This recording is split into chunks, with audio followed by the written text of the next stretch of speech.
geral da proteção de dados. É só in a nutshell, digamos assim, para terem uma ideia das questões que estão agora em vigor para a proteção de dados pessoais dos cidadãos europeus. E depois vou também falar um pouco sobre a Covid-19 e cibersegurança. Obviamente, em tempo de pandemia, não podia deixar de estar presente este tema, mas que eu acho que é bastante interessante para nos dar, de alguma forma, exemplos que nós possamos práticos do que está a acontecer agora em saúde. E terminar, espero eu, com uma mensagem de esperança, focando de alguma forma no tema principal desta apresentação, que é a educação e confiança, conhecimento versus confiança. Espero dar algumas ideias, levantar muitas questões, possivelmente algumas dúvidas para, se calhar, em conjunto podemos discutir. Começando então pela cibersegurança. O que é a cibersegurança? Na realidade, nós muitas vezes falamos em privacidade e segurança como sendo conceitos bastante semelhantes, mas não são. Na realidade, a privacidade é um direito fundamental humano, está escrito na Declaração das Nações Unidas, e é o direito que cada indivíduo tem de proteger os seus dados pessoais, os seus dados sensíveis, os seus dados de saúde, por exemplo, e controlar quem tem acesso aos mesmos, para quê, porquê, quando, etc. Na realidade, a segurança ou a segurança da informação, ou o que é hoje mais designado por cibersegurança, tem a ver com todos os mecanismos, tecnologias, políticas, a própria legislação que tenta garantir que a privacidade realmente lá está, que é implementada na prática. Mas a segurança normalmente é atribuída a 3 dimensões, são 3 dimensões distintas que nós temos que de alguma forma tirar o máximo partido, que são a confidencialidade, a integridade e a disponibilidade. Relativamente à confidencialidade dos dados, esta tem a ver com prevenir o acesso não autorizado, portanto, só quem tem acesso autorizado, alguém que tem autorização, é que poderá aceder à informação sensível ou confidencial. Da mesma forma, a integridade tem a ver com a prevenção, mas desta forma da modificação, portanto, só quem tem autoridade para tal deve poder editar, alterar, apagar a informação. E a disponibilidade, a terceira dimensão, tem a ver com, sempre que necessário, essa informação está disponível, obviamente, a quem tem autorização para tal, a quem deva ter, obviamente, acesso permitido. Estas são as 3 principais dimensões de segurança. Todos os sistemas deverão, de alguma forma, ter mecanismos, tecnologias, políticas que façam com que elas estejam mais seguras possível, No entanto, poderão existir outras questões complementares. Por exemplo, é necessário haver algum tipo de auditoria, monitorização, para que seja, obviamente, óbvio nós verificarmos o que é que está mal, o que é que está errado, detectar precocemente problemas para depois podermos corrigir. Falando agora um pouco sobre cada um deles, eu vou tentar não ser muito técnica nem entrar em muito detalhe, mas é para vocês terem uma visão do que é em cada sistema aquilo que realmente nós podemos focar a nível de segurança. Em termos de confidencialidade, a prevenção do acesso não autorizado, podem haver várias falhas, várias vulnerabilidades. Por exemplo, começa logo pelo acesso ao sistema, vulnerabilidades login e password, por exemplo, quando nós não temos, por exemplo, uma password sequer, ou quando essa password tem problemas, é o que nós habitualmente designamos de fraca, porque é uma palavra muito conhecida, as questões que vocês todos já se depararam de certeza ao inscrever-se nos sites onde tem que se registar.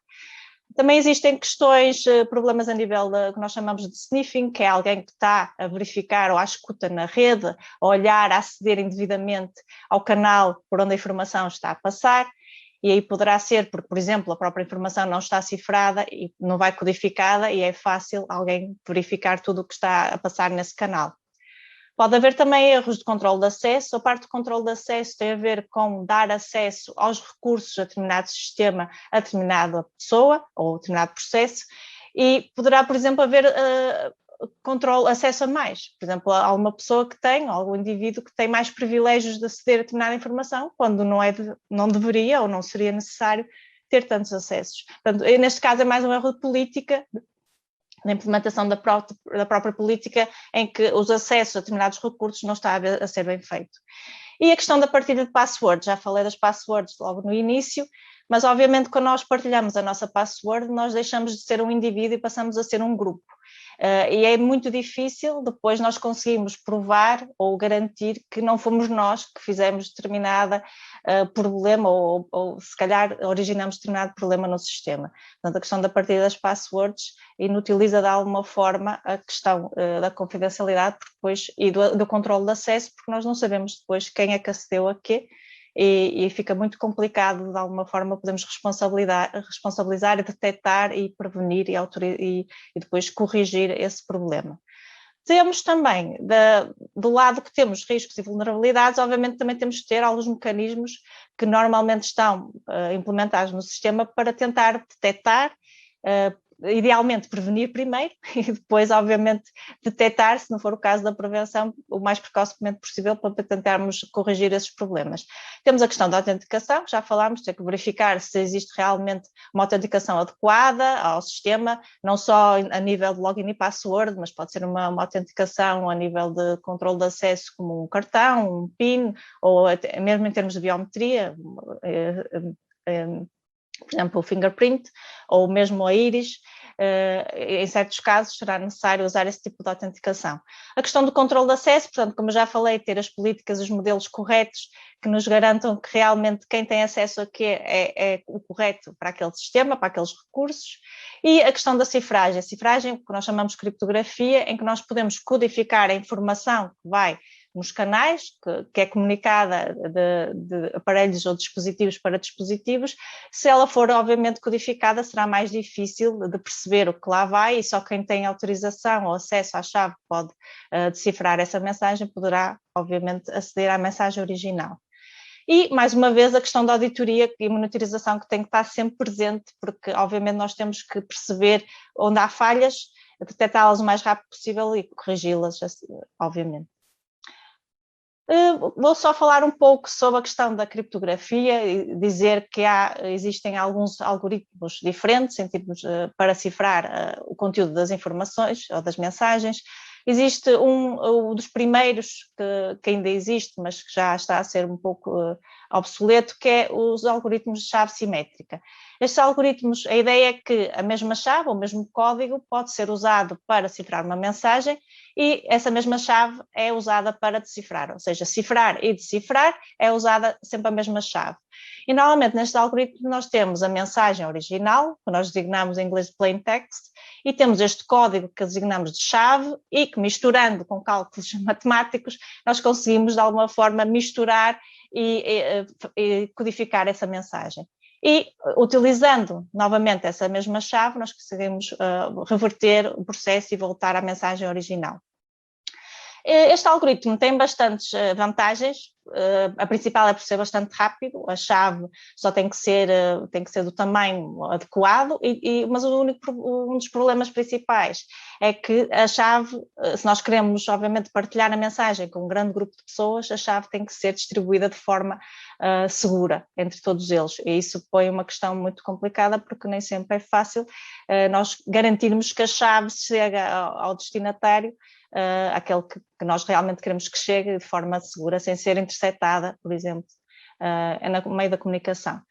No entanto, este tipo de sistemas ou de algoritmos já é um pouco obsoleto, mas na realidade nós temos um sistema de algoritmos que poderia ser baseado neste e que poderia ser aquele que até hoje nós sabemos como sendo o mais dos seguros possível. Obviamente que não há segurança a 100%, mas um dos mais seguros seria que nós usássemos este tipo de algoritmo em que a chave seria mudada todas as vezes que fosse utilizada, que fosse enviada uma mensagem. Ou seja, a chave nunca se repetia, não era mais difícil alguém que interceptasse essa chave poder ter acesso à mensagem original. No caso, só iria ter acesso a uma das mensagens, se fosse esse o caso, porque de resto a mensagem seguinte já seguiria com uma chave diferente. É o que nós chamamos one time pad, ou seja, só usamos uma vez aquele código, e se fizermos isso todas as vezes, obviamente que isso será o mais seguro.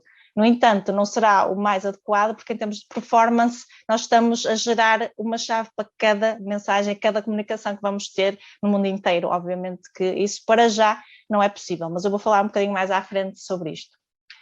Depois surgiu um algoritmo um pouco mais robusto, e que é o que é usado hoje em todas as comunicações, especialmente na banca, nos próprios websites, quando nós vemos HTTPS, normalmente são usados estes tipos de algoritmos de chave pública e chave privada.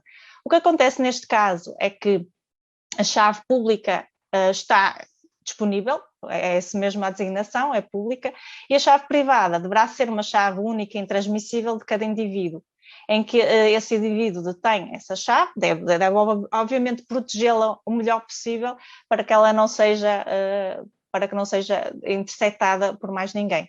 Portanto, a ideia para cifrar uma mensagem neste caso é nós utilizamos a chave pública correspondente à chave privada do destinatário ao qual nós queremos enviar essa mensagem, ciframos com essa chave pública a mensagem que nós queremos, enviamos e só quem tem acesso à correspondente chave secreta ou chave privada é que vai poder ter acesso a essa informação, ou seja, só aquele indivíduo que tem a chave correspondente, que deverá obviamente ser só único, é que tem acesso a decifrar a mensagem e tem acesso à mensagem original. Eu não vou entrar em mais detalhes técnicos, mas espero que dê para ter uma ideia de como é que isto funciona em termos de criptografia. Depois temos outra dimensão, que é a dimensão da integridade, portanto, como prevenir a modificação não autorizada. Aqui podemos ter também alguns problemas, por exemplo, os erros do software, mas também os erros do próprio hardware, o mau funcionamento do equipamento. Por exemplo, quando temos problemas quando falha a energia, os dados podem ficar de alguma forma podem ser corrompidos, podem ser apagados e, portanto, depois já não temos os dados íntegros do nosso lado. Em termos de erros de software, por exemplo, na introdução dos dados, em que nós introduzimos um formulário, por exemplo, que não está a ser validado, obviamente que vamos introduzir dados que depois vão ser mais difíceis, dados errados, por exemplo, na questão de temos um campo só numérico e vamos introduzir outros caracteres, obviamente que isso vai ficar corrompido dentro da base de dados e vai ser depois muito mais difícil fazer essa alteração a posteriori. E obviamente a questão dos vírus, que como também sabemos, corrompem a informação, apagam e até negam acesso à mesma no caso do ransomware, que também vou falar um pouco mais à frente.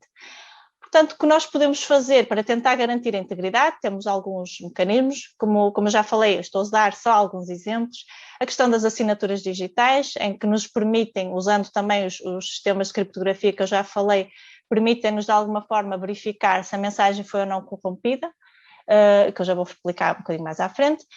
A questão do apoio à introdução de dados que eu estava a falar, se os formulários conseguem de alguma forma verificar o conteúdo da informação que está a ser inserida antes de inserir nas bases de dados e de espalhar, digamos assim, pela rede.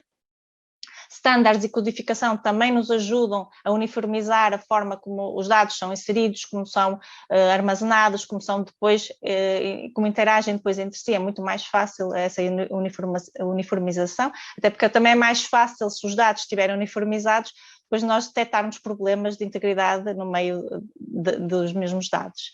E também alguns métodos de consistência interna que normalmente existem, por exemplo, nas bases de dados, quando determinada funcionalidade, determinada atividade é suposto ser feita, mas existe algum problema que vai embater com outra atividade conjuntamente, então, normalmente, o que estes métodos fazem é revertem para a situação ou o estado anterior em que a integridade era garantida e, portanto, não avançam, digamos assim, com aquele tipo de atividades que era suposto, de alguma forma, ir de encontro ou fora da integridade normal da base de dados. Em termos de integridade, nós temos também alguns mecanismos, como sendo os códigos ou funções de hash. O que estas funções fazem, na realidade, é pegam na mensagem original, geram um código único, esse código normalmente tem um tamanho único, sempre o mesmo, e então, se há alguma alteração em algum caractere, por exemplo, em alguma vírgula, há um espaço daquela mensagem ou daquele documento, se nós formos gerar novamente aquela função de hash, aquele hash, que nós chamamos hash, o código único, então esse código já não vai ser o mesmo. Então nós vamos detectar que houve alguma interseção, houve algum problema, quer tenha sido erro, quer tenha sido propositado, da alteração dessa mensagem. Isto é uma forma interessante de detectar se houve então alteração naquele documento, naquela mensagem, etc. E as funções de hash, ou os códigos de hash, também são muito utilizados como base do blockchain, em que eles conseguem verificar nós conseguimos verificar se houve algumas alterações, portanto, eu não vou detalhar muito, mas cada entidade na rede de blockchain, digamos assim, tem uma lista de todas as atividades que são efetuadas naquela rede, quem fez o quê, e aquele código hash garante que não houve alteração, que não houve nenhuma regra que foi adicionada ou nenhuma atividade que foi adicionada indevidamente. E pronto, isso pode ser algo interessante a explorar. Depois temos as assinaturas digitais que eu já falei, já que introduzi a parte do sistema criptográfico de chave pública, chave privada, as assinaturas digitais também usam esse tipo de algoritmo para poder fazer uma assinatura digital de uma mensagem. Mas neste caso é ao contrário. Alguém que quer assinar uma mensagem, pega na sua chave secreta, na sua chave privada, cifra, gera essa assinatura, e ao gerar essa assinatura, qualquer pessoa que tem acesso à chave pública correspondente, que é pública, consegue verificar se a mensagem que foi enviada está íntegra ou não, se não foi alterada ou interceptada no caminho. Não se assustem agora, eu vou falar de criptografia quântica, mas mesmo só para dar uma noção do que é. Porque isto é um tema que está a ser estudado atualmente, está a ser avançado, está a avançar, e pode ser algo que realmente nós vamos ter que lidar no futuro. Na realidade, acaba por ser na mesma criptografia, mas a substituição da mesma por outro tipo de cálculos, digamos assim. Na criptografia quântica, a informação pode ser 0 e 1 ao mesmo tempo, enquanto que, obviamente, nos computadores, digamos, normais, nós só podemos ter o 0 ou 1 e separadamente. Nós chamamos na criptografia quântica os bits quânticos ou qubits. E obviamente que isto nos permite um grande potencial e grande capacidade de processamento. Obviamente ao mesmo tempo, o que gera obviamente uma grande potencial de grandes avanços, digamos assim, nesta área. A grande diferença é que não depende de cálculos matemáticos, enquanto que os sistemas criptográficos que eu já descrevi têm a ver com a geração de cálculos, de matemáticas, de números primos, etc. Neste caso depende das leis da física, em que é utilizado um fluxo de fotões para gerar a chave de cifragem, que pode ter várias orientações, cada um dos fotões, eu não vou entrar em detalhe, como é óbvio, mas através de uma passagem de um filtro é gerado, digamos assim, essas orientações, desse tipo de orientações, uma série de orientações é gerada, que nos vai gerar a tal chave, e depois, obviamente, será muito mais fácil verificar quando essa chave foi interceptada, porque obviamente a orientação do determinado fotão nessa chave já não vai ser a mesma. E isto é possível fazer muito rapidamente, de forma exponencial, como já disse, e este pode ser um tipo de criptografia que pode ser associado ao algoritmo One Time Pad, que eu já falei, que é aquele que de momento é um dos mais seguros, ou seja, como é muito fácil, o processamento é exponencial, é muito grande, de grande capacidade, nós conseguimos gerar muitas chaves rapidamente, sem problema nenhum. E obviamente que isto é ótimo, ou seria ótimo. Porque neste momento, obviamente, que só temos computadores ainda com poucos qubits que possam fazer esse tipo de processamento, temos 70. Na realidade, acho que já saiu, mas já vou mostrar, que já é possível fazer com 225 ou 256 qubits. Mas o que eu queria dizer com esta última frase aqui é que já os investigadores que tiveram a analisar se for possível ter um computador quântico de 20 milhões de qubits, ou seja, é possível quebrar uma chave RSA, que são as chaves dos algoritmos de chave pública, chave privada, em que todas as nossas comunicações, que eu já falei, estão baseadas hoje em dia, em 8 horas. Portanto, isto seria algo bastante... vai ser realmente uma grande mudança se isto acontece desta forma. E realmente há 2 ou 3 dias que nós percebemos que existe já um avanço nos computadores quânticos e já existem computadores com 256 qubits. Portanto, obviamente isto está muito longe dos milhões que são necessários, mas obviamente que a própria tecnologia está a evoluir, as próprias dimensões dos chips de qubits também estão a diminuir, ou seja, a aceleração será provavelmente exponencial e não tanto linear. Falando agora da terceira dimensão de segurança, é a disponibilidade. seja, o acesso autorizado sempre que necessário. Muitas vezes esta dimensão é descurada porque nós pensamos mais em proteger os dados, em tê-los seguros, tê-los escondidos, mas na realidade, por exemplo, na área da saúde, será muito necessário nós termos o máximo de informação possível com a melhor qualidade possível. E então o acesso sempre que necessário, mas obviamente controlado e sempre que quem tem autorização.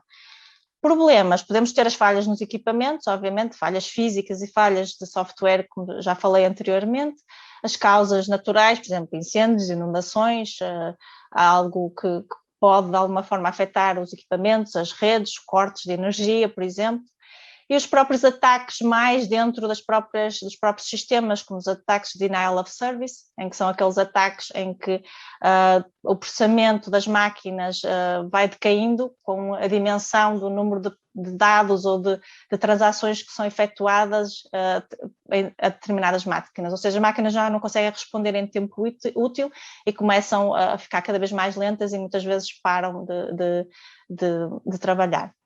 E também a questão do ransomware, vou falar também um bocadinho mais à frente, que é um dos ataques em que realmente os dados ficam indisponíveis e é impossível aceder aos mesmos. Isso tem que ser feito em troca de alguma negociação com os atacantes ou não. E depois, para tentarmos de alguma forma prevenir ou detectar os problemas de disponibilidade, temos obviamente a parte da auditoria e monitorização, que é essencial em todas, e esta ainda mais, para percebermos se os equipamentos estão a funcionar bem, se estão ligados, se existe energia, se existe falha de alguma coisa, de algum tipo de serviço, mesmo serviço de software, também é possível fazer esse tipo de monitoração a cada serviço.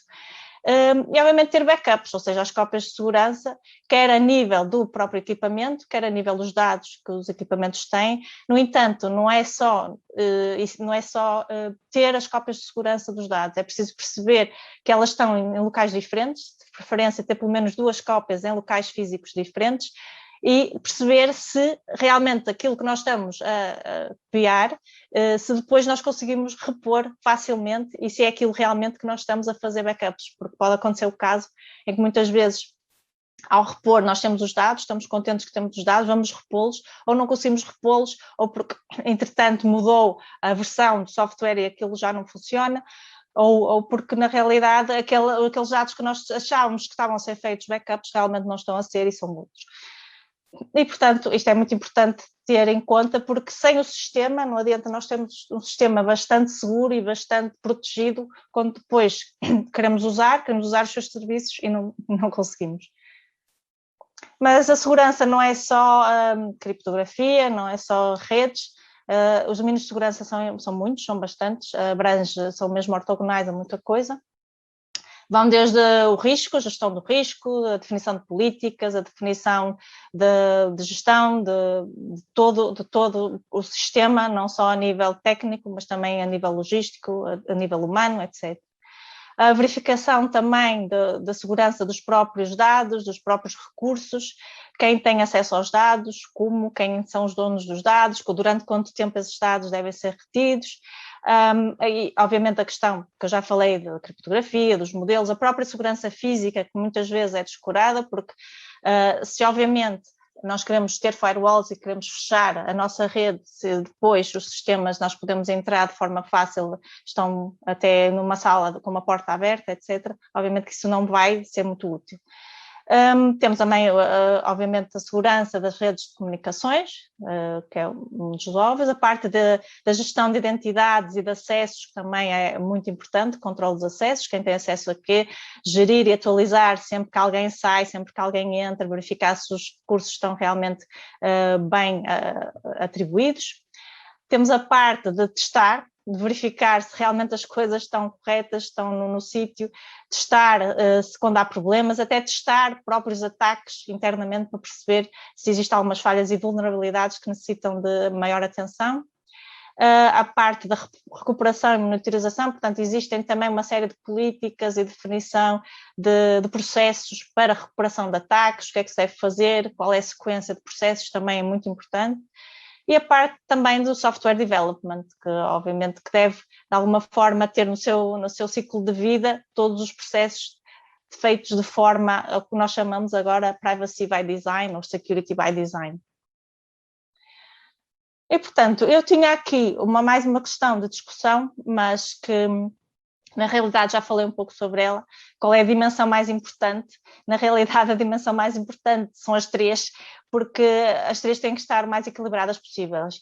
Obviamente poderá haver, relativamente ao contexto ou ao objetivo de determinado sistema, poderá ser mais óbvio apostarmos mais na confidencialidade, porque a informação é top secret e se alguém não conseguir aceder de alguma forma, provavelmente não é tão problemático, como noutros sistemas, noutro contexto, na área da saúde, há alguma emergência em que é necessário que a disponibilidade esteja um pouco mais óbvia e mais disponível, digamos assim, os dados nessa altura. Portanto, a disponibilidade também é uma dimensão muito importante da segurança, no entanto, também vai depender do tipo de contexto, de objetivos do próprio sistema, do tipo de dados que armazena, para percebermos a qual vamos dar mais ênfase. Eu diria que o ideal é termos o equilíbrio entre as três, que seria o ideal, mas poderá, obviamente, depender muito das especificidades do próprio sistema. Entretanto, depois se tiverem, obviamente, questões no fim relativamente a isto ou qualquer outra coisa, obviamente que estão à vontade. E passamos um pouco agora para a parte do healthcare. Nós temos vindo a perceber que realmente a área da saúde é uma área que é muito procurada, cada vez mais para ataques de cibersegurança. E nós percebemos que no último ano a pandemia também não ajudou, os ataques aumentaram muito, desculpem, e aumentaram também devido à pandemia, não só, mas também devido à pandemia. E porquê? Eu acho que a principal motivação continua a ser a questão de que dados médicos são muito mais valiosos que qualquer outro tipo de dados, por exemplo, cartões de crédito ou contas de banco, etc. Eles são muito valiosos e, portanto, obviamente que os atacantes vão focar mais nos dados médicos e, portanto, precisamos ainda mais de proteção nesta área. Isto é só para dar exemplos de alguns problemas que surgiram em Portugal. Este foi em 2017, em que os dados do utentes de uma ARS estiveram expostos no site da outra ARS. Do lado direito temos um estudo que saiu há pouco tempo relativamente à avaliação de apps de saúde gratuitas e que realmente a maior parte delas têm graves ou sérios problemas de privacidade e principalmente focando em dados pessoais que são partilhados dos utilizadores, como sendo o e-mail, o telemóvel, localização, etc. Portanto, este tipo de aplicações tem graves, sérios problemas e, portanto, precisamos ter um pouco cuidado com como é que as usamos e para quê. Este slide não diz muito, mas diz muito, porque é um slide só a nível visual, em que a vermelho estão os milhares e milhões de pessoas que foram afetadas por quebras de confidencialidade, por quebras de cibersegurança nos sistemas de instituições de saúde na América durante o ano passado. Só pus aqui algumas, só para vocês terem uma ideia que o número é bastante elevado mesmo.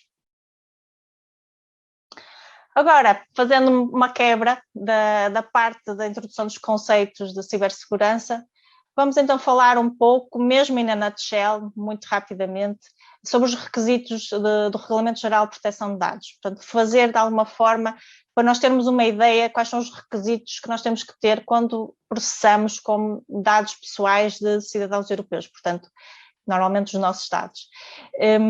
E então, dentro do Regulamento Geral de Proteção de Dados, que se iniciou em 2018, portanto já tem quase 3 anos, acho que já tem 3 anos, tem alguns requisitos, algumas indicações. O que é que são dados pessoais, para começar? São dados que identificam, obviamente, o titular, o indivíduo. E para além dos óbvios nome, morada, data de nascimento, temos também definidos no regulamento como sendo os endereços das máquinas, são endereços únicos, o e-mail, que normalmente também é único, os dados de geolocalização, os dados de geolocalização também dos dispositivos móveis e os próprios dispositivos móveis que também têm um identificador único, e também os dados pseudonimizados. Os dados pseudonimizados são aqueles dados que estão codificados, mas em que é possível ter uma relação ou voltar para os dados originais, ou seja, os dados estão codificados, temos os dados originais, eles são codificados, portanto são retiradas as partes que identificam o indivíduo e são depois usados, idealmente de forma separada, por investigadores ou por quem os quer usar, para fazer análise nesses dados, ou seja, esses dados devem ser separados dos dados originais. No entanto, é sempre possível, existe sempre um link ou uma ligação entre ambas as bases de dados, digamos assim. E, portanto, eles são considerados ainda dados pseudonimizados e têm que ser protegidos de acordo com o regulamento. E no regulamento também identifica o que é o tratamento ou processamento desses dados. Na realidade, é tudo. Portanto, desde a recolha desses dados até ao seu apagamento ou à sua anonimização total, tudo o que é feito com esses dados é considerado processamento. Mesmo que nós só recolhamos os dados e nunca mais olhamos para eles, ou que mesmo que os recolhamos em papel, por exemplo, uma série de inquéritos, pomos numa gaveta, nunca mais olhamos para eles, eles são considerados dados pessoais e isso é processamento de dados pessoais e, portanto, têm que estar, obviamente, de acordo com todas as medidas de segurança e legais deste regulamento. Portanto, tudo o que a gente fizer com os dados, obviamente que tenha lá dados identificativos, dados pessoais, tem que estar de acordo com as medidas e as normas que são indicadas no regulamento.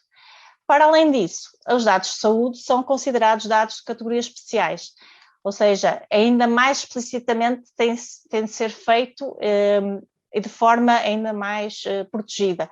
Ou seja, neste caso, só pode ser efetuado o processamento desta categoria de dados se estritamente necessário, e existem algumas cláusulas no regulamento que se identificam como ser possível fazer este tipo de processamento. É preciso um consentimento explícito, bem definido, é preciso também que haja que esteja mesmo especificado na legislação. E, por exemplo, para a investigação, para efetuar a investigação, os dados de saúde podem ser usados, obviamente dentro de todas estas questões. Também existem os outros dados, categorias especiais, como sendo a raça, a etnia, a própria biometria, os dados de biometria dos indivíduos, dados genéticos, etc. E quem é que pode processar os dados pessoais? Na realidade, toda a gente, ou quem o quer fazer, desde que o titular dos dados tenha dado o seu consentimento. E o consentimento é algo que tem que ser um ato positivo, inequívoco, que tenha sido dado de forma livre e esse consentimento tem que ser de alguma forma registado, ou seja, o responsável pelo tratamento tem que arranjar forma de provar que obteve esse consentimento, quer em forma de papel, quer em forma eletrónica. Portanto, a partir do momento que o titular tenha dado esse consentimento com essas características, o responsável pode fazer o tratamento desses dados. No entanto, existem vários direitos do titular dos dados associados a esse tratamento. O direito de acesso, portanto, ter acesso aos dados que estão a ser usados para determinado processamento, de forma fácil, de forma inteligível, o direito de alterar esses dados, de os corrigir, por exemplo, sempre que seja necessário, de limitar o mesmo tratamento e até de se opor. E de pedir que esses dados sejam apagados, por exemplo,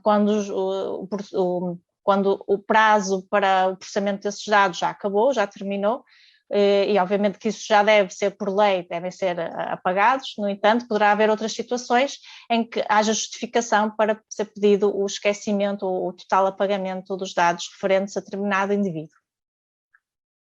E depois também existe no regulamento a questão de nós termos sempre a noção de proteger os dados a partir do momento que os recolhemos até ao seu apagamento ou anonimização. Portanto, sempre por defeito adotar todas as medidas específicas para a proteção dos dados.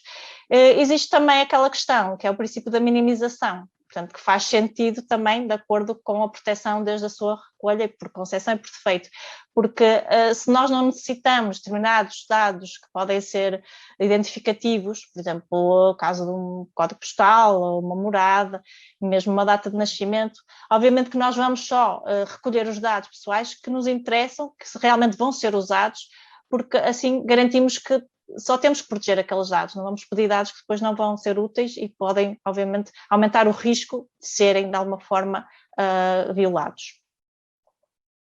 E no próprio regulamento também é indicada a questão da segurança, ou seja, todas as medidas que devem ser aplicadas, técnicas organizativas. Não é detalhado muito o tipo de medidas, fala-se em pseudonimização, em cifragem, e fala-se também em assegurar explicitamente as 3 dimensões da segurança que já falámos: confidencialidade, integridade e disponibilidade. Ou seja, todas estas medidas têm que ser garantidas. Claro que vai depender do tipo de sistema que é, o tipo de dispositivo, o tipo de dados que estamos a proteger, mas obviamente todas as medidas vão ter que estar lá e vão ter que ser provadas que estão lá, digamos assim. E isso também é aplicado a tratamento manual de dados, portanto, ficheiros em papel, já não serão tantos, mas ainda existirá em muitos sítios. Quando nós imprimimos, por exemplo, de um sistema eletrónico, muitas vezes imprimimos informação, esses dados também têm esse tipo de dados, têm que ser também protegidos da mesma forma. Obviamente, não da mesma forma, têm que ser protegidos, mas obviamente terão formas diferentes de proteção, mas terão que ser também aplicadas. E também, para terminar esta parte, dentro do regulamento existe a obrigatoriedade do registro das atividades, ou seja, nós percebemos todas as atividades que foram feitas a nível de processamento dos dados, quem acedeu a quê, quem apagou, quem é que recolheu, etc. E em alguns casos será necessário efetuar uma avaliação de impacto da proteção de dados, idealmente antes desses dados serem recolhidos. Ou seja, pode haver casos em que as situações de risco aumentam, por exemplo, em que os dados são extremamente sensíveis, ou vamos utilizar dispositivos que nunca foram usados, que são novos, alguma aplicação que tem funcionalidades que não são normalmente, que ainda não foram testadas, e então é necessário fazer uma avaliação do risco que esses tipos de funcionalidades poderá ter, para podermos arranjar medidas antes da recolha dos dados, medidas extras que sejam necessárias para aplicar durante o processamento. E também temos, finalmente, a parte da notificação.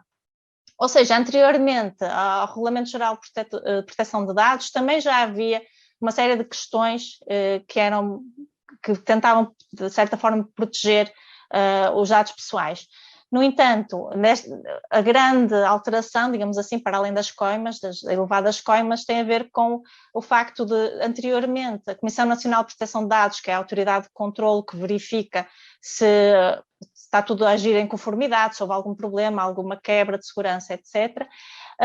Anteriormente a esta legislação, quem queria processar dados pessoais teria que efetuar um pedido direto à CNPD, e dessa forma já tinha de alguma forma alguma avaliação indicativa de que o processamento estava a ser feito da forma mais adequada.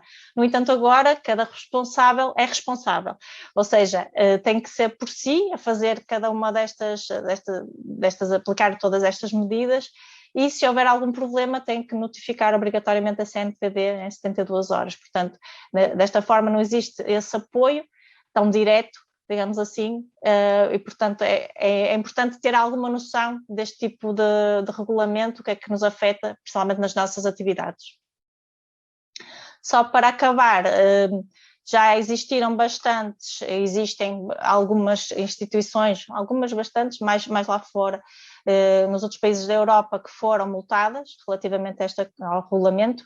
De momento que eu saiba, existiu apenas uma em Portugal, o Hospital do Barreiro, que foi multado em 400 mil euros, também a ver com questões de falhas de segurança a nível de controle de acesso, e acesso de indivíduos, portanto, profissionais que tinham ainda acesso a contas que não deveriam ter, falhas de sistemas de autenticação, regras de acesso, etc. Portanto, este foi mesmo, digamos, um dos exemplos, para já, que realmente existiu, onde foi aplicado a multa.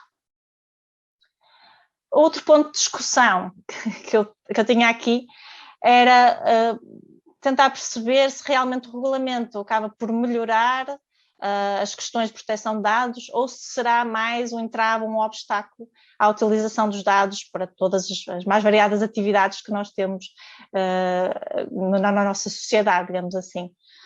Dando a minha opinião muito breve, eu penso que, obviamente, que é ambos, não é? Inicialmente poderá ser um entrave, porque realmente as pessoas precisam de perceber o que é necessário, precisam de adotar as suas estratégias, as suas medidas, os seus sistemas, a tentar, de alguma forma, refletir todos os requisitos que são necessários, mas penso que, ao mesmo tempo, também existe uma maior atenção, o maior cuidado em tentar que que os dados realmente sejam realmente protegidos, que haja aquela atenção extra do cuidado de ser focado só em proteger os dados que realmente nós queremos usar e não ser um bocado à sorte, digamos assim, como se calhar era antes da aplicação deste regulamento.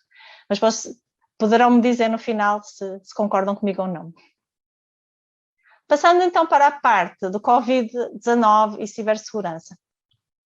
Na realidade, eu queria focar só brevemente em algumas questões que eu acho que, na realidade, são exemplos de consequências diretas e indiretas da Covid-19 na cibersegurança.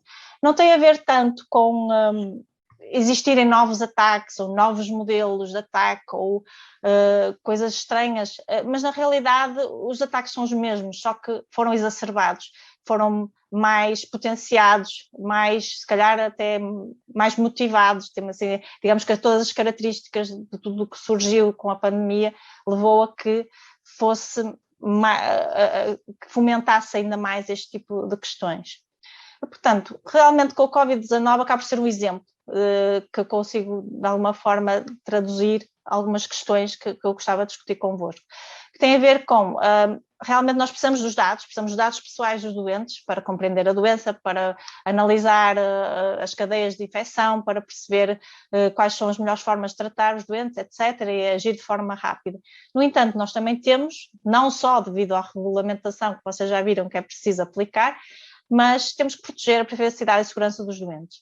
E então existe esta dicotomia, este equilíbrio que tem que ser feito, que é muito complicado.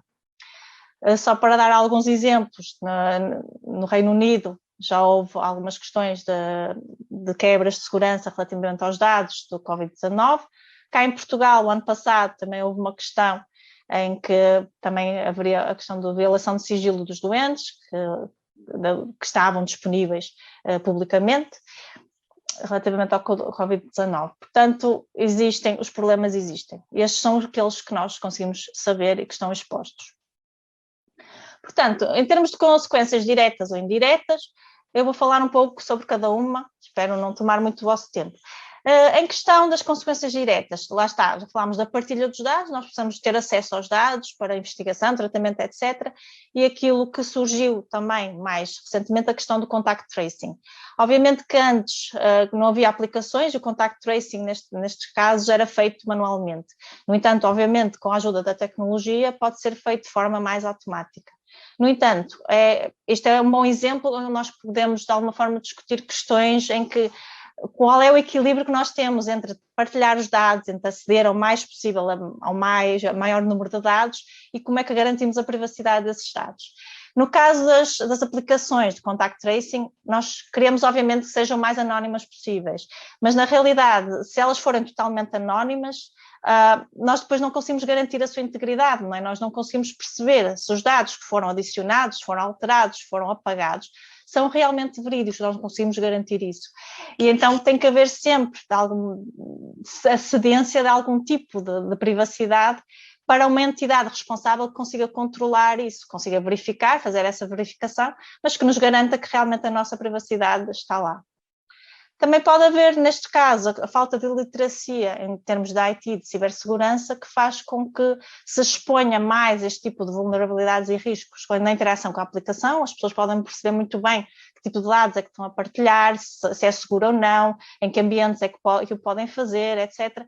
E como foram postas tão rapidamente, e obviamente que a velocidade era importante, mas muitas dessas aplicações não foram testadas, não foram verificadas em termos de vulnerabilidades, de risco, não estão provavelmente a ser monitorizadas tão bem nesse âmbito e, portanto, aí pode surgir uma série de questões que precisavam de ser focadas.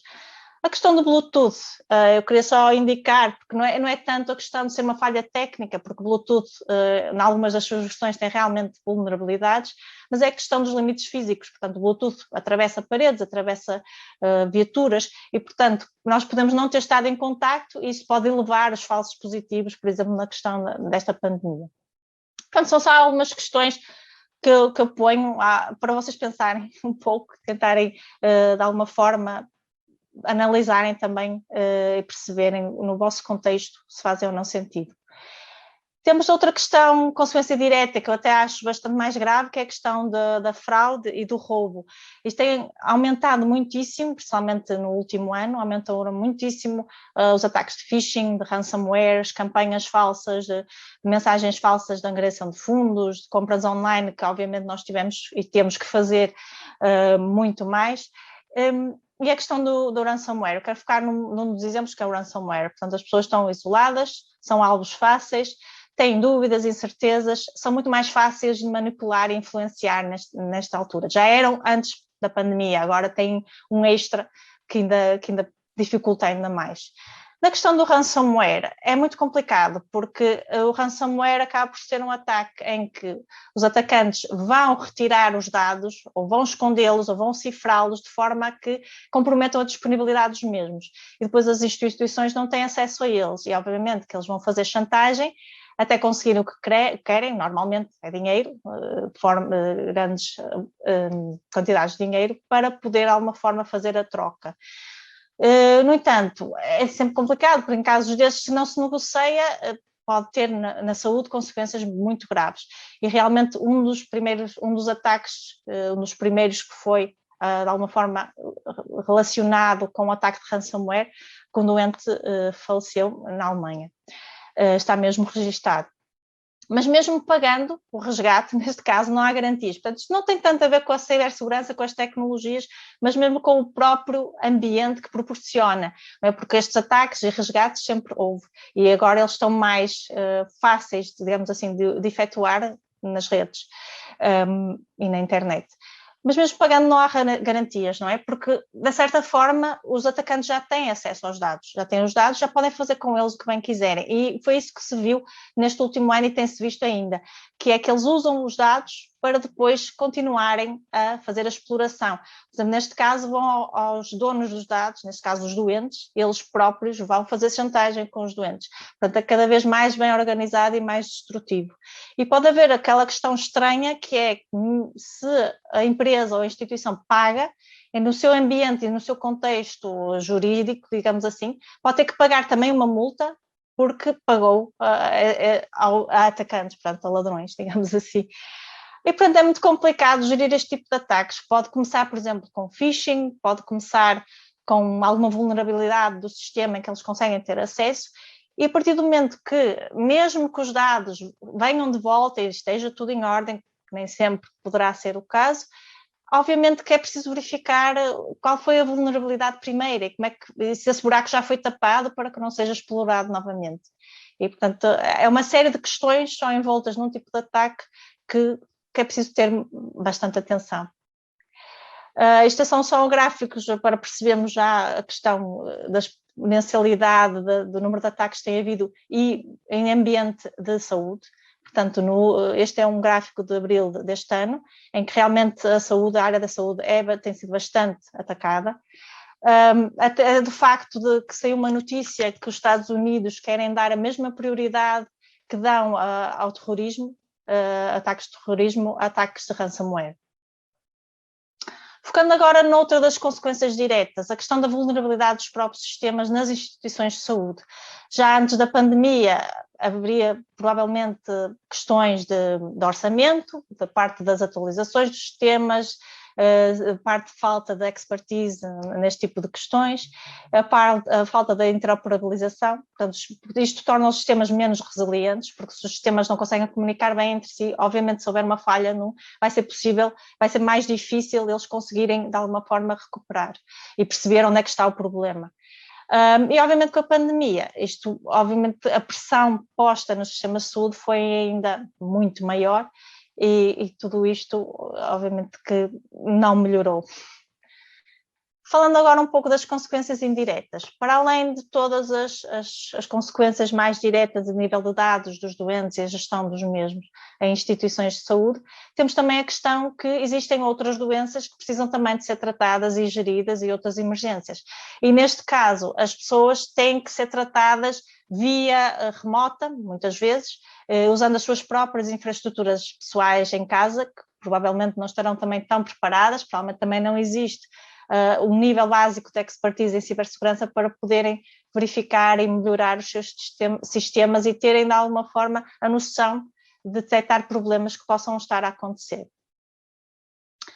Existe também a questão de, para além de tudo o resto, as pessoas estarem isoladas em casa, portanto, serem alvos fáceis, quer online, quer offline, passam muito tempo online, o que aumenta o risco das pessoas terem comportamentos inseguros. Isto é uma evidência, isto está estudado. E depois tem aquela questão de nós estarmos todos em contextos muito diferentes ao mesmo tempo. Temos o contexto pessoal, profissional, é aquilo que eu chamo o remote everything. Por isso nós estamos em teletrabalho, estamos em homeschooling, estamos em fazer exercício, entretenimento, comunicação, online shopping, estamos a partilhar o mesmo espaço com contextos e informação completamente diferente que depois não conseguimos controlar e gerir. O que, obviamente, vai aumentar a superfície de ataque para, obviamente, os grupos organizados e não organizados que temos a atacar a internet todos os dias, a toda a hora.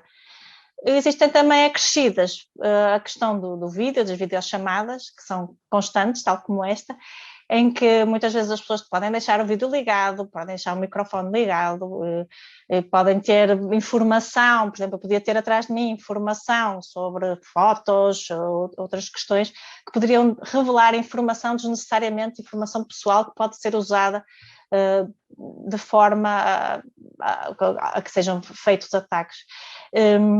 E o resto de interações inseguras, como eu já falei, como passamos muito tempo online, começamos a ficar mais confiantes, clicamos em tudo, desconfiamos, porque não temos muitas vezes a consequência direta na hora, e tem aumentado muitos roubos de identidade online e principalmente a parte do ciberbullying, que é algo que obviamente temos que estar atentos e que neste ano e nestes anos provavelmente deve ter aumentado bastante. Muito também por falta de apoio dos pais ou dos adultos que estão, obviamente, a fazer tudo o resto do remote everything que eu já falei, mas também por uma falta de atenção, há uma falta de conhecimentos que é necessário focar. Portanto, depois de falarmos sobre privacidade, segurança, legislação, temos uma série de mecanismos, estamos atentos a muita coisa, mas será suficiente? Obviamente que não, porque, como eu disse, a pandemia só veio exacerbar aquilo que já existia e veio de alguma forma pôr uma lupa em coisas que nós já sabíamos que existiam, mas que agora tomam uma dimensão muito maior. Mas parece-me que o foco é voltar ao normal pré-pandemia, mas o que é normal em cibersegurança? Mas já falei anteriormente e continua a ser baixo ou nenhum orçamento, infraestruturas inseguras, quer em casa, quer muitas vezes nas próprias instituições, a falta de atenção, o tal awareness para estas questões, a falta de conhecimentos, de educação e muitas vezes a própria tecnologia também não se adapta à forma como nós os utilizamos, porque se nós utilizamos tecnologias, a mesma tecnologia em contextos diferentes, com dados diferentes, provavelmente a tecnologia também devia responder a isso e estar preparada para isso. E realmente normal também significa que a privacidade e a segurança são ainda um dos 7 maiores desafios na interação com a tecnologia, e isto é um estudo recente. Portanto, ainda existe muito este desafio e ainda estamos um pouco atrás. Eu queria só focar então nas duas partes que na realidade acabam por ser o foco desta apresentação, que tem a ver com a educação, o conhecimento, versus a parte da confiança. Portanto, a educação eu continuo a achar que é essencial a todos os níveis, não só a nível da investigação científica, mas o utilizador normal, o adolescente normal, a criança normal, todos nós, o adulto e até o sénior normal. Mas isto tem que ser feito, existe algum tipo de educação, mas obviamente que não tem resultado. Penso que isto tem que ser feito adaptado às condições e ao contexto do nosso diário, portanto tem que ser feito online, fácil, rapidamente, focado, customizado de certa forma. Eu diria até que a educação poderia ser, que nós temos ultimamente com a pandemia, temos tido bastantes vídeos, bastantes mensagens educativas, como pôr a máscara, como lavar as mãos, uma série de vídeos, uma série de mensagens que dessa forma acabam por educar, a ter uma base de trabalho que as pessoas conseguem ter de conhecimento, que ao mesmo tempo percebem qual é a mensagem, percebem qual é o risco e sabem como fazer. Obviamente que depois podem decidir não fazer, mas existe essa base, esse conhecimento que provavelmente poderia funcionar muito bem em cibersegurança, temos que testar. Existe também evidência que, apesar de tudo, pode haver muita tecnologia, muitos sistemas, muita criptografia, mas na realidade o indivíduo é aquele que vai decidir qual é o nível de segurança que cada sistema tem. Portanto, não é aquela questão que é o weakest link, porque não é, porque a tecnologia tem que estar preparada para isso, é aquela questão que, como utilizador, pelo menos não esteja propenso a falhas logo à partida. E que, obviamente, se o utilizador tiver algum conhecimento, vai interagir e vai conseguir perceber melhor os problemas que tem e vai também, de alguma forma, ele próprio tentar proteger-se.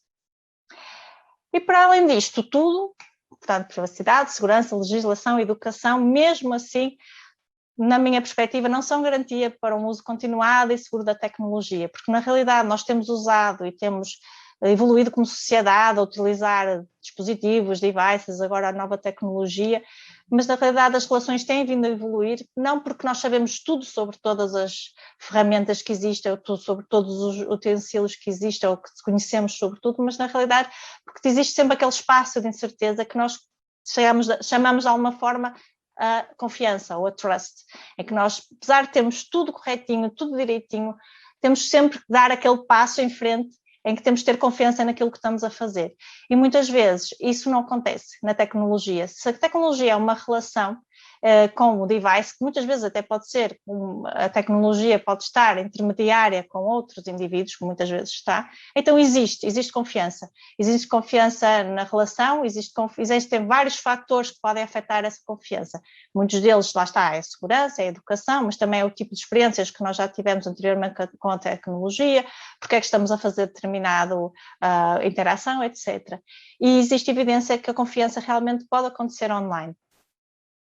Eu sou apologista que deve ser efetuada como Trust by Design, portanto, implementada desde o início na tecnologia, porque isso vai dar ao utilizador uma melhor compreensão, uma melhor visualização daquilo que está a acontecer e, de alguma forma, pode-nos tentar ajudar a focar e a perceber melhor a questão da engenharia social. Portanto, todos aqueles ataques que eu falei de phishing, de ransomware, muitas vezes começam com apenas um clique nosso ou alguém que deu o login e a password a alguém e, portanto, a partir daí os atacantes conseguem de forma fácil aceder ao sistema e provocar danos muito piores quando já lá estão dentro.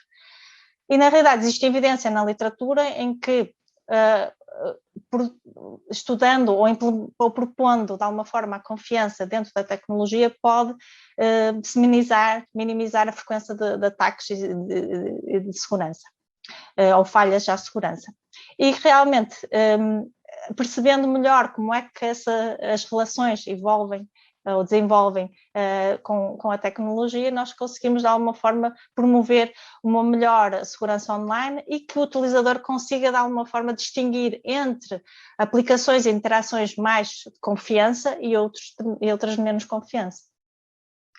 E também vos deixo mais um tópico de discussão, que é: confio mais numa app de home banking ou de saúde? Por isso tem a ver com a parte da confiança. Mas esta eu vou deixar se vocês quiserem discutir um pouco mais à frente. Mas é aquela questão em que, ok, em home banking, qual é a diferença? Existem também muitas apps de home banking, existem também ainda mais apps de saúde. Portanto, qual é aquela sensação de confiança que nós temos? Se tivéssemos duas aqui que nós não conhecíamos nada sobre as aplicações ou sobre as instituições, qual é que nós confiávamos mais? Deixo à vossa discussão. E queria finalmente terminar com uma questão e uma mensagem também. To trust or not to trust. Na realidade, não quer dizer que a confiança vá resolver todos os problemas, obviamente que não. Acho que terá grande impacto em muitas das questões, especialmente na interação com as pessoas, mas também existe a questão do not to trust, o chamado zero trust. Isto pode parecer contraditório, mas na realidade pode fazer sentido em que alguns tipos de situações, nós queremos realmente a parte da confiança, porque temos lá o indivíduo, ou faz sentido em determinados ambientes, mas também poderá fazer sentido em outros ambientes em que, se calhar, a interação entre dispositivos, que nós chamamos o Smart IoT, ou Internet of Things, em que, se calhar, aqueles dispositivos não devem confiar em nada, ou seja, zero trust, em que não devem verificar sempre tudo, todas as atividades, todas as interações, para conseguirem decidir se devem ou não ir em frente ou decidir realmente o que fazer. Portanto, acaba por ser baseado em confiança, quer esta seja confiança, quer seja zero confiança. Na realidade, todos os problemas que nós estamos a ter agora, que já tivemos anteriormente, todas as quebras podem e vão ser exploradas por muito tempo após serem realizadas. Muitas delas só são conhecidas muito tempo depois, às vezes até anos depois. E os danos que causam podem ser bastante sérios, bastante complicados e difíceis depois de reverter. Portanto, a cibersegurança é muito importante, ainda mais importante em saúde. Espero que esta mensagem tenha passado. Mas, para além disso, voltando à questão da privacidade, ao direito fundamental de cada um de nós, como indivíduos, na realidade, a cibersegurança, quando antes era segurança da informação, e ainda é, o principal foco, a principal proteção, o principal asset a proteger é o indivíduo, é a vida. Portanto, apesar de tudo que nós temos, apesar de nós, obviamente, queremos proteger os dados pessoais, os dados de saúde, os dados confidenciais, tudo tem a ver, na realidade, com a finalidade de proteger as pessoas, de proteger a sua integridade física e a sua integridade mental. E, portanto, era com isto que eu queria vos deixar. Espero que tenham gostado. Muito obrigada pela atenção